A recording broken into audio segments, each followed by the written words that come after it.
أعوذ بالله من الشيطان الرجيم. بسم الله الرحمن الرحيم. وجاوزنا ببني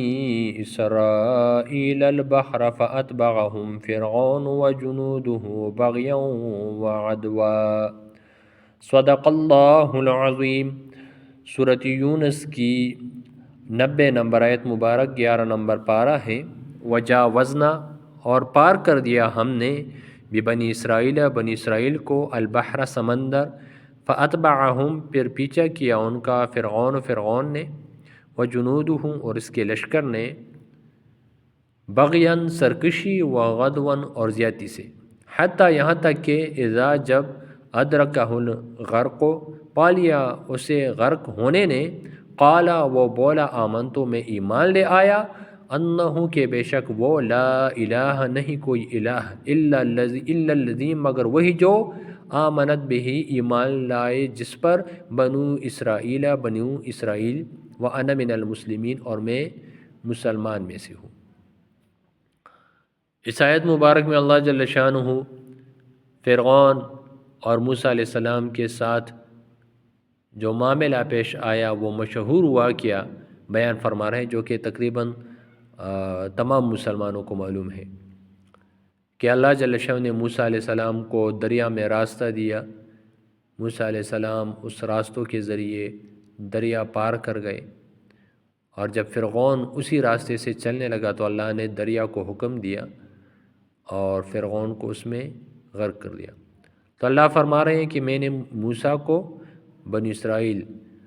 کو میں نے پار کر دیا سمندر، اور فرعون نے بھی اس کا پیچھا کیا، سرکشی کی وجہ سے زیادتی کرنے کے لیے اس نے بنی اسرائیل کا پیچھا کیا، یہاں تک کہ اللہ نے اس کو پانی میں غرق کرنا شروع کر دیا. جب اس نے دیکھا کہ میں تو غرق ہو رہا ہوں، میں پانی میں ڈوب رہا ہوں، مرنے والا ہوں، تو اپنا انجام دیکھا تو کہا کہ میں ایمان لا رہا ہوں اس بات پر کہ اللہ کے سوا کوئی عبادت کے لائق نہیں. پہلے تو خود خدائی کا دعویٰ کرتا تھا، اب کہہ رہا ہے کہ نہیں، کوئی بھی عبادت کے لائق نہیں ہے، عبادت کے لائق صرف وہی ہے جس پر بنو اسرائیل ایمان لائی ہے، یعنی اللہ، اور میں بھی مسلمان ہوں. وجاوزنا ببنی اسرائیل البحر اور ہم نے پار کر دیا بنی اسرائیل کو سمندر، فاتبعہم فرعون پھر پیچھا کیا ان کا فرعون نے، وجنودہ اور اس کے لشکر نے، بغیاً وعدوا سرکشی اور زیادتی سے، یعنی سرکشی اور زیادتی کے لیے انہوں نے پیچھا کیا، حتی اذا ادرکہ الغرق یہاں تک کہ جب پا لیا اسے غرق ہونے نے، جب فرعون کو غرق ہونے نے پا لیا، قال آمنتو فرعون نے کہا میں ایمان لایا، انہ لا الہ کہ نہیں کوئی عبادت کے لائق، الا الذی مگر وہی ذات، آمنت بہی بنی اسرائیل جس پر بنی اسرائیل ایمان لائی ہے، یعنی اللہ پر میں بھی ایمان لاتا ہوں، وانا من المسلمین اور میں مسلمانوں میں سے ہوں. تو کیا فرعون مسلمان ہو گیا؟ تو نہیں. اللہ نے فرمایا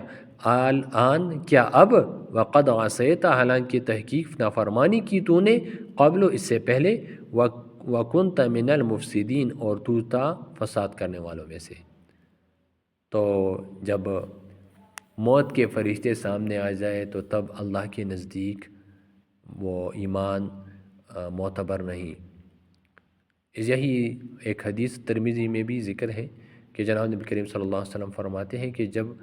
موت کا غرغرہ وہ سامنے آئے تو پھر ایمان معتبر نہیں. تو محدثین فقہا نے یہی لکھا ہے کہ موت کے وقت کوئی ایمان لے آئے تو وہ مسلمان نہیں، یعنی کوئی مرنے لگا، بالکل موت کے فرشتے بے حال ہو گیا، وقت ایسا آتا ہے کہ انسان ہوش و حواس کھو دیتا ہے ایسی حالت میں، اگر وہ ٹھیک ہے، ابھی سب کچھ سمجھتا ہے کہ یہ چیز ہے، وہ چیز ہے، پھر ایمان لائے وہ تو معتبر ہے. لیکن کوئی ایسی حالت میں ہے کہ اس کو کچھ پتہ نہیں چل رہا، ایسی حالت میں وہ لا الہ الا اللہ پڑھ بھی لے تو یہ مسلمان نہیں ہوگا. اس طرح کوئی بندہ ہے وہ مسلمان ہے، اللہ نہ کرے اگر وہ موت کے وقت کوئی کفر یا بات کر دے تو وہ کافر بھی نہیں ہوگا. جائز تو نہیں ہے لیکن وہ سمجھتا ہی نہیں ہے، تو لہٰذا اس کے ساتھ مسلمانوں والا معاملہ کیا جائے گا۔ جو بندہ وہ موت کے وقت ایسی باتیں کرے جو بظاہر لگتا ہے کہ یہ تو شاید کافر ہو گیا ہے، تو اس کے ساتھ کافر ہو جیسا معاملہ نہیں کیا جائے گا، کیونکہ اللہ جل شانہ نے اس وقت جو غرغرے کا وقت ہے اس میں نہ ایمان لانے کا نہ ایمان سلب ہونے کی اجازت دی ہے۔ ایمان لانا ہے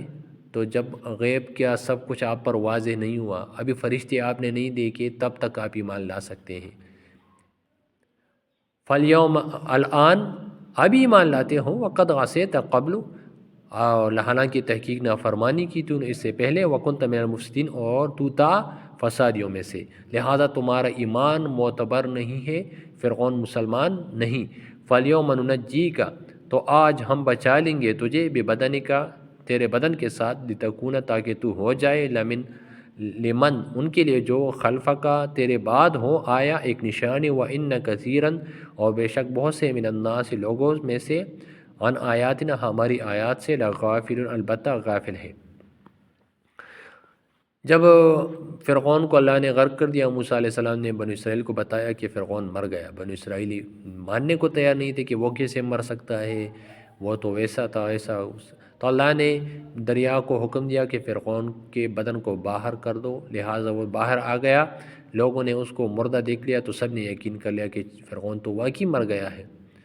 اب مصر میں جو فرعون موجود ہے، کیا یہ وہی فرعون ہے؟ تو اس کا کوئی بھی پتہ نہیں ہے، نہ ہی قرآن میں ذکر ہے نہ حدیث مبارک میں ذکر ہے کہ جو مصر میں جو فرعون ہے یہ وہی فرعون ہے، اس لیے کہ ہر مصر کے بادشاہ کو اس وقت زمانے میں فرعون کہتے تھے، تو واللہ علم یہ وہی فرعون ہے یا یہ دوسرا فرعون ہے۔ تو اللہ نے تو اس کو عالمین کے لیے ایک نشانی بنا دیا ہے، سب کو پتہ ہے ایک نشانی ہے، جو بھی ایمان لایا سب کو پتہ ہے کہ اللہ نے فرعون کو غرق کر دیا، تو ایک عبرت کا نشانہ اللہ نے اس کو بنا دیا ہے۔ یہ ضروری نہیں کہ اس کے جسم کو ہی سب کو دکھانے کے لیے عبرت بنایا ہو۔ تو فَالْيَوْمَ نُنَجِّيكَ بِبَدَنِكَ، تو آج ہم بچا لیں گے تیرے اس بدن کو، لِتَكُونَ لِمَنْ خَلْفَكَ، آیا تاکہ تو ہو جائے ان کے لیے جو تیرے بعد آئیں گے ایک نشانی، ہم سب کے لیے ایک نشانی بن گئی، ایک عبرت بن گیا کہ جو اللہ کی نافرمانی کرے گا وہ اس طرح ہی غرق و تباہ ہوگا۔ وَإِنَّ كَثِيرًا مِنَ النَّاسِ، اور بے شک بہت سے لوگ، عن آیاتنا، ہماری آیات سے، لغافل، البتہ غافل ہے۔ اللہ ہمیں ان غافلوں میں سے شمار نہ فرمائے، ہمیں اللہ جل شانہ اللہ کے حکموں پر، جناب نبی کریم صلی اللہ علیہ وسلم کے طریقوں پر چلنے کی توفیق عطا فرمائے۔ آمین ثم آمین یا رب العالمین۔